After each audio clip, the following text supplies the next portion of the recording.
Hi, இன்னைக்கு ஒரு tailoring tips தான். என்னென்னா, நம்ம சாரீல ப்ளவுஸ் தனியாக கட் பண்ணையில் கொஞ்சம் சிரமமாக இருக்கும். இது எக்ஸ்பர்ட்டுக்கு கிடையாது. எக்ஸ்பர்ட் எப்படினாலும் செஞ்சுருவாங்க. என்னை போல் பிகினர்ஸ்க்கான ஒரு டிப்ஸாக சொல்கிறேன். ஃபஸ்ட்டு சாரியை நல்லா கீழே தரையில் விரித்து விட்டுக்கோங்க.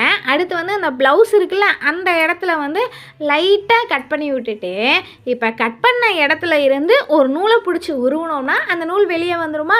அந்த நூல் இருந்த கேப்பு நமக்கு அப்படியே தெரியும். அதிலே அப்படியே கட் பண்ணிட்டு போயிடலாம். மறுபடியும் அந்த முடிஞ்ச இடத்துல இருந்து அந்த நூல் அப்படியே தான் தெரியும், அந்த கட்டான நூல். மறுபடியும் அதை பிரித்தோன்னா அப்படியே நமக்கு லைனாக போகும். எந்த இடத்துல கட் பண்ணி முடித்தோமோ அப்படியே அதை பிடிச்சி இழுத்துக்கிட்டே இருந்தால் நமக்கு ஸ்ட்ரைட்டாக கோடு வந்துடும்.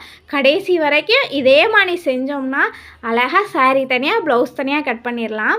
இதுவுமே நான் ஒரு வீடியோ பார்த்து தான் தெரிஞ்சுக்கிட்டேன். என்ன போலே யாருக்காவது யூஸ்ஃபுல்லாக இருக்கும் அப்படின்னு தான் நான் ஷேர் பண்ணுறேன். பிகாஸ் சாரீலேருந்து ப்ளவுஸ் கட் பண்ணல யாரோட ஹெல்ப்பும் தேவையில்லை. இது யாருக்காவது யூஸ்ஃபுல்லாக இருந்துச்சுன்னா அவங்களுக்கும் ஷேர் பண்ணுங்கள். அப்புறம் பாய், நெக்ஸ்ட் வீடியோவில் பார்க்கலாம்.